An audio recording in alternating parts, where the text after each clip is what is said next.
We'll continue with our press conferences here. A couple of reminders before we get started here. As a courtesy to your fellow media members and team participants, please make sure to silence your cell phones. For those in the room here, please make sure to raise your hand and provide your name and media affiliation each time you ask a question here. For those of us joining on Zoom, please make sure to use the raise hand function, and we'll certainly address your question in the room, or we'll address the questions in the room here first before heading over to Zoom. And then one final reminder here, recording of press conferences on cell phones or cameras is prohibited. All right, we're going to go ahead and get started here with Alabama head coach Nate Oats. Coach, we'll have you begin with an opening statement, and then we'll open it up for questions. Yeah, our guys are excited. I thought they're good practice, locked in. I mean, North Carolina's one of the best teams in the country, #1 seed, deservedly so. They got a lot of talented guys. I mean, we've got our hands full. Our defense is going to have to be a lot better than it's been most of the year. I thought we had a good defensive game against Grand Canyon. Our offense wasn't very good. We're going to need both of them together, playing well to be able to beat North Carolina. But I do like where our guys' heads are at. Luttrell's being reevaluated by the medical staff every day, and he's basically on a day-to-day basis now. So I'm not sure if he'll be available or not until they let us know tomorrow. So other than him, we're healthy. Obviously, and Davin's out. But you know, I think our guys are locked in. It should be a fun game. North Carolina likes to get up and down the floor, as do we. So it's going to be a pretty fast-paced game. I would think. We're going to have to do a good job on Baycott. You know, we've played some of the best bigs in the country, so we've had some experience. You know, we played Edie, Ballo, Kalkbrenner back-to-back, played P.J. Hall, Clemson, played, you know, Tolu Smith at Mississippi State. I think, you know, we've played some of these bigger guys. Some we've guarded better than others, but we're going to have a plan for Baycott. And then obviously R.J. Davis is one of the best scorers in the country. You know, him and Sears, I think, are 11th and 13th. They're like right there together, and he's super talented. So you can't just have a game plan for Baycott. You got a plan for Davis. Cormac Ryan hit 7 threes against us. He was 7 of 9 from 3 in the tournament against us when he's at Notre Dame. Ingram just went 5 of 6 from 3 last game. So they've got multiple guys that can shoot it, score it inside. That's why they're #1 seed. So we've got our hands full. We know it, but I think our guys are locked in and ready to go. All right, we'll begin here in the second row, the AP.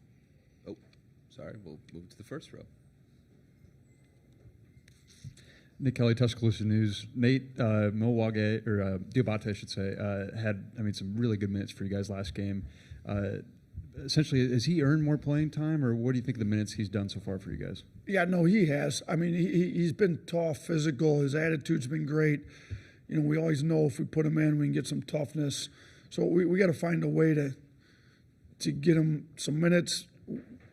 We like to have shooting on the floor, and that's not one of his strong suits. He was shooting well in practice today, but, you know, he's easier to pair with, like, Grant at the 5 maybe when you get, you know, then you still only have, like, one non-shooter on the floor. But, no, like, his toughness, physicality,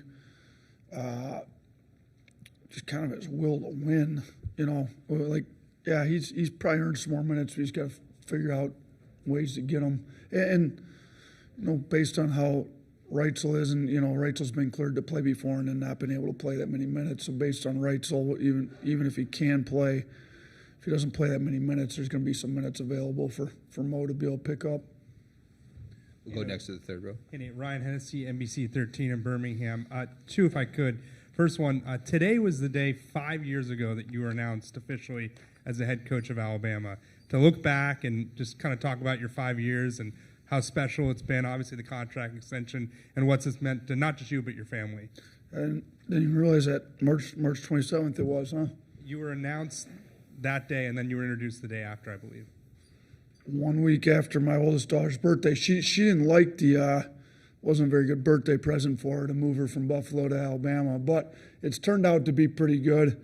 She loves in Alabama now. Lexi's a sophomore at the university. We, like seeing Jossie will be here for the game tomorrow. We've come to love Alabama, and I think we've gotten the program turned around. I think we've been able to do what Greg hired us to do. Let's get this basketball program on a national level, like about every other sports program at Alabama is. So we still haven't gotten to a Final Four. That, to me, that's kind of the next step. So got to win tomorrow to get a chance to win another game to get to the Final Four. So, making a Final Four is not easy. You got to beat some good teams. You got to upset some teams. So, we've somebody gave me a good stat the other day. I think there's been 4 teams in the country that have been in 3 out of the last 4 Sweet 16s, and I think this is accurate. I think it's us, Gonzaga, who's made like 9 straight, which is crazy. I think it's us, Gonzaga, Houston, who we had a series with, and then Creighton. So pretty good company. I think over the 5 years since we were hired, we've gotten this program to a level that's what Alabama sports should have their athletics at. Now, we got to make another step. So we got to get this team locked in, really ready to go against Carolina. But I'm super grateful to Greg and Dr. Bell and Chancellor St. Jean and the whole board. They've been super supportive. I'm appreciative that they gave me a new contract and want to keep me around in this business. Sometimes they don't want to keep you around very, very long, but I think we've done well enough that they want to keep us here and keep this thing rolling. My second one is we were out there, I believe it was 2 years ago in San Diego.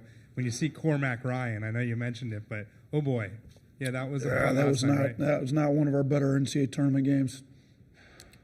He killed us. I think he was 7-9 from 3. I think he scored 29 points on us. That was the game that Quinterly blew his ACL out in the first couple minutes, so that it didn't. He was playing really well. It didn't go well for us. I think it was the only time I've been at Alabama that we haven't made a Sweet 16, that they've had an NCAA tournament. So, they didn't have the tournament my first year with COVID, and then these last 4 years we've made a Sweet 16. 3 out of those years, that was the one. So we tried to recruit him when he went in the portal. If a kid destroys you like that, it'd be good to add him to the roster. We were not successful in our recruitment of him. He picked another pretty good basketball program, and here we are. So we've got to try to figure out how to stop him a second time. But Hi, Coach. Nikki Kay with Spectrum Networks. First of all, happy belated birthday to your daughter. But you're back in the Sweet 16 with 3 returners from last year, and you're facing a program that's got a unique blend of experience and talent. So when you look at these 2 teams, what do you think it is about the composition of players that helped you guys get to this point in this landscape? Yeah, I mean, we had three returning players from last year, so it's not many, but we're in the transfer portal era where that happens. I think those 3 guys got good experience, Mark and Rylan and Nick. Then we were able to add in some really good freshmen that have contributed. We talked about Mo Diabate earlier and Jarin Stevenson, who's from Chapel Hill, so this is a little bit of a meaningful game for him. Sam Walters has been good for us, those 3 guys. And then we were able to add some transfers that have really helped keep this program at a pretty high level. Estrada has kind of been that do-it-all guard that's been great for us, had a triple-double. Grant's been good for us. Reitzel's been really good for us. I think we got a pretty good mix of a lot of new guys in to keep this program up to where, we're not the number 1 overall seed like last year, but you don't get Brandon Miller every year either. So thought we got some pretty good replacements in to keep us at a pretty high level to where we're in a Sweet 16 and got a shot to make the second. Alabama's only been to one Elite Eight ever, and that's the farthest they've ever gone. So if we can win one more game, we kind of equal that, and then give ourselves a shot to try to make the first Final Four ever there. go ahead. We'll go to the third row here. Coach, do you talk to Pringle and just say, this is the game? I mean, you got one of the best big men he's going up against. Is this the game where he can really show himself? He showed himself a lot last week, but this is kind of the game to bring you guys to the Elite Eight? Yeah, I think Nick's been great. like in the NCAA tournament, leadership, effort, intensity, focus. When he's that way, he's good. I had a meeting with all of our bigs shortly at the first film session we had in Carolina, and kind of made the point to them, listen, we've played some of the best bigs in the country. That's great that we put a schedule together that you guys were able to test. The issue is we haven't done all that well. I mean, we had Nick and Wage foul out, both of them foul out 3 straight games. They said we got to be able to guard the big without fouling and keep you guys in the game, do a better job. So I expect those guys to kind of lock into film study, be a little better. I think Nick's been great for last week. He's battling a foot injury, but at this point of the year, if you're fully healthy, probably means you're not playing any minutes. So like everybody's banged up a little bit at this point of the year. So I think he'll be ready to go, and I think his mindset's right. Now, Baycot's one of the best bigs in the country, so we could do pretty well, and Baycott could still have a decent amount of points. I mean, I think he scored over 2,300 points. It's a lot of points in his career, so he's a pretty good player. Go ahead in the back. Sports. Coach, it's been discussed, locally, but you didn't lose a lot of you didn't only lose a lot of players. You lost 3 assistants at this time last year to head coaching opportunities. I'd just be curious what last April was like for you, and now that you're on the other side, if you ever envision that this group, as you're making phone calls and doing all this stuff, could be in this position. Obviously, third Sweet 16 in 4 years. Yeah, last. It was great in some regards because you get to see your 3 assistants that have been with you for 4 years get the opportunity to go be their own head coach, which is why, kind of the ultimate goal of assistants. So you're really close to Brian, Charlie, and Antoine. They've kind of been in the wars with you for 4 years, and now they get to run their own program, so super happy for them. But, maybe not all at the same time. So, if it comes up, we're the number 1 team in the country, so that helped. So, we've got a saying there, when the tide rises, all the boats rise. We use it with the players, trying to get them to realize when you win, you all get taken care of. But it applies to the staff, too. So while I was really happy, it did cause some stress. So Charlie and Brian had their jobs, and then the day that Petway got his, all of a sudden I realized, I have no assistants left anymore. So, we started to make some hires. I'd made, talked to Coach Pannone a little bit, but he still had the NBA season going. Talked to a couple other guys in the NBA that maybe wanted to get into college. I'd talked to Preston. We had to sort through some issues on him. And then, I'd interviewed a handful of guys when I'd been at the Final Four myself, and all of a sudden I'd start to make some decisions. I had 0, at least till Antoine got it, I had 1. So to have 0 assistants and then realize that you've got to replace all these players, we got to get going here. So, the hiring process, when Pannone said he wanted to do it, that's great. He still had to finish the NBA season. Preston had to wait till his show cause was up. So I got Claunch in, who had been a head coach, and I think he did a really good job kind of helping hold it all. I think I did a pretty good job with the hiring. And now I got to go hire some more, because Claunch already got a head job again, which is great because he deserves it. So I think to put the roster together that we did speaks volumes to the staff, to our system. To be able to hire the guys in that I did speaks to the level of basketball we've got in this program too. But, yeah, we only had 3 returning players and no returning assistant coaches. So that's – now – you're able to put 2 more guys on the floor, not recruit. So Bowman's been with me for a while, so we were able to at least have some continuity with a guy on the floor that's been with me. But, yeah, I think our staff's done a great job. I think we did a pretty good job hiring, and the administration was great in helping me hire the right guys and keeping this program up to a pretty high level. All right, we got time for one more. Go ahead in the back.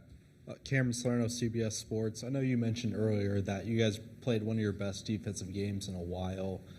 How do you guys balance that and maintain that level of defensive intensity while also, maintain the top scoring offense in the country as well? Yeah, I told them we don't have to forget about offense when we play great defense. You can put both together. So the Grand Canyon game, I've had people compare it to a rugby contest, football contest. It got a little rough. physical. I like the fact that our guys matched their physicality and we stayed in it and didn't quit and showed a lot of character. But, yeah, it'd be nice for our offense, to take care of the ball and make shots like we've been. So we're going to need both. I think I honestly, in the past, have felt like when we've played our best defensive games, with other teams, even this team, then you can get out and transition more when you're getting stopped. So a great defense should help your offense in theory. Now, again, when it was as physical as it was and, guys had to get used to the officiating and what was going to be called, what wasn't going to be called. That might have had some effect on the offense.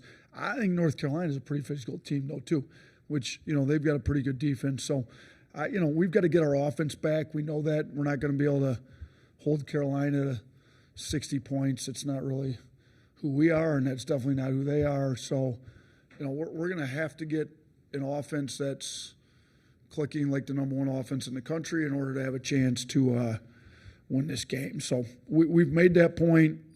We're putting a little more time in on our offensive side, trying to figure out how to attack them. Now, they're not easy to figure out how to attack because they've got really good rim protection. They got good guards. They've got smart players. They're good. But we are putting some time in on our offensive side of the ball, too. All right. Thanks, Coach.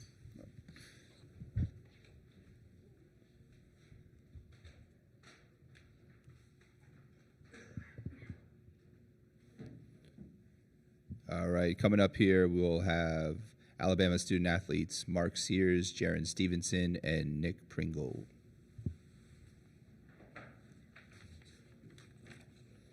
As we wait for them to come, just a couple of reminders here. Hammond Communications will post a recording of this press conference and all press conferences in the NCAA Digital Media Hub. You can find that at ncaa.veritone.com.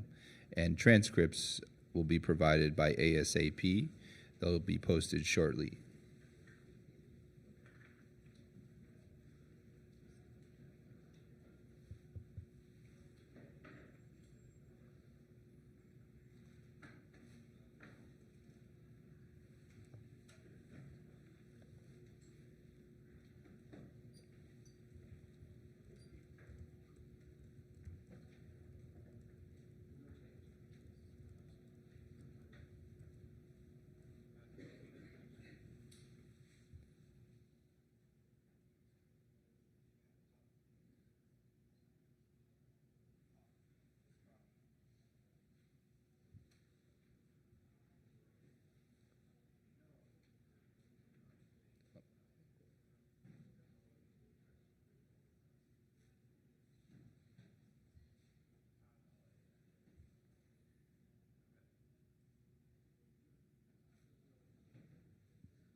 All right, we will now welcome to the stage Alabama student athletes Mark Sears, Jarin Stevenson, and Nick Pringle.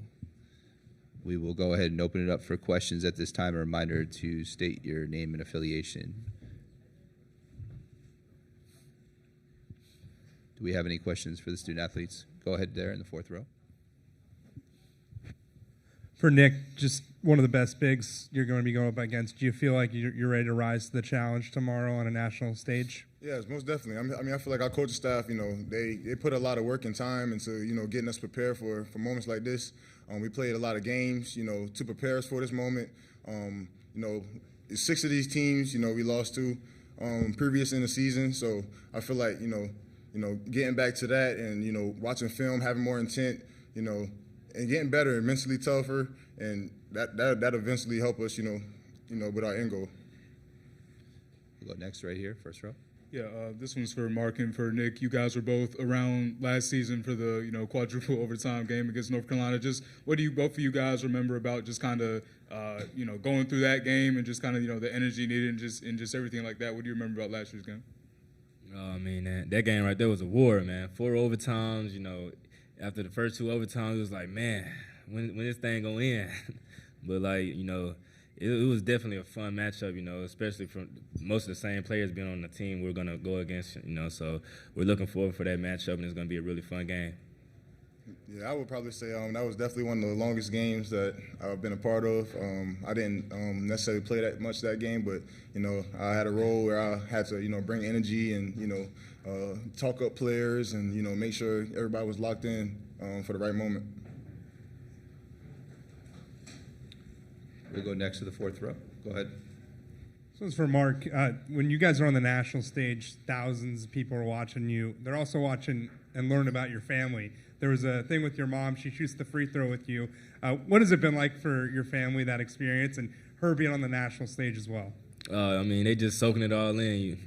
My mama, she's very energetic. She has a lot of passion for the game. It's just a blessing for her to be able to see the outcome of her being so supportive of me throughout the years. We'll go next to the back. Get a mic over to you. Joe Reedy, Associated Press. If Latrell's not able to play tomorrow, just how much does that affect the starting lineup and what you guys do? I honestly think, Latrell will be fine. I think, we'll still have, a great game plan. If he plays or not, I think he will definitely play. But I think we still have a great game plan. We have a lot of great players. We got a lot of great coaches that can make adjustments and be able to make it happen.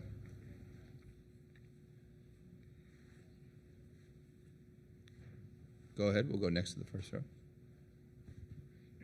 Yeah, Jarin, I know for you, being a North Carolina guy and things like that, I know you considered UNC a little bit, but how much did you, I guess, kind of watch, North Carolina growing up and then obviously having the opportunity to play against them tomorrow, just kind of your initial thoughts and feelings about that? Yeah, I watched quite a bit of North Carolina basketball. I was 10 minutes away from their campus. I watched quite a bit. I know a lot of their coaches, a lot of their players. It's definitely surreal, just a full circle moment for sure, playing North Carolina. A reminder for those of you on Zoom, go ahead and use the raise hand function if you want to ask a question. And here in the room, we'll go next to the 4th row. Alabama's never been to more than the Elite Eight. How many times have you guys heard that, and how much do you want to change that and get to the Final Four? That's something, Coach Oats, he expresses to us a lot. He always, preaches the importance of these games. Every moment matters. Every possession matters. The best thing we can do here is, lock in, have intent, better our communication, just, be the best we can possibly be as players. And the coaches, they do so much for us to have us prepare for moments like this, like I said. And I think, the outcome of it, we'll just say the rest of it. Anybody else? All right, we'll go next to the back. CBS Sports. Mark, this is for you. You've taken a huge offensive leap from last year to this year. What do you think has really contributed to that, and how have you kind of taken on a lead role as a scorer and that stuff?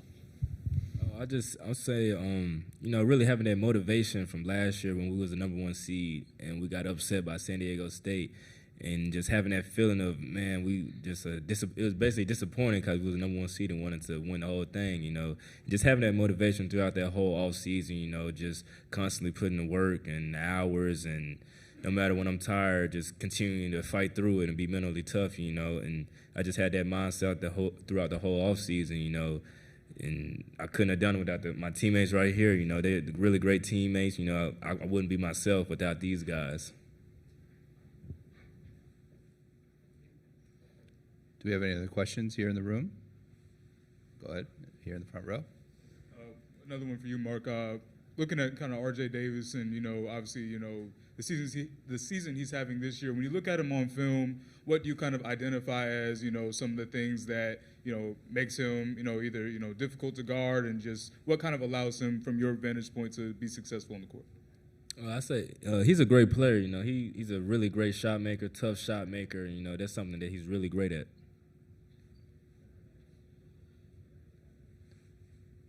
Do we have any other questions? Oh, yeah, go ahead. Second row. This question's for all three athletes, student athletes. What do you think are the keys for tomorrow's game for a victory? Go ahead, Mark. We can start with you. I'm going to say one would be defensive rebounding. I think just getting out, getting back to our offense. I feel like we struggle offensively these last few games. Just getting back to that, getting out, fast pace, and I feel like that's a big key for sure. Something I would definitely say, picking up where we left off last game, defensively. It's something that we kind of struggle with, throughout the year. And I feel like, last game we showed our, true potential of what we really could be. And, just, having intent about everything, watching film and, just trying to find ways to continue to grow as a team and allow, our defense to lead to our offense and, just play for each other. And we all got a lot in common. We want the same things. It's just a matter of, how much do we want it and what we're going to do to get it. Do we have any other questions here in the room? And for those of us joining on Zoom, any questions? Go ahead and raise your hand. All right, one final call for questions. We are set. Thanks, Thank guys. you.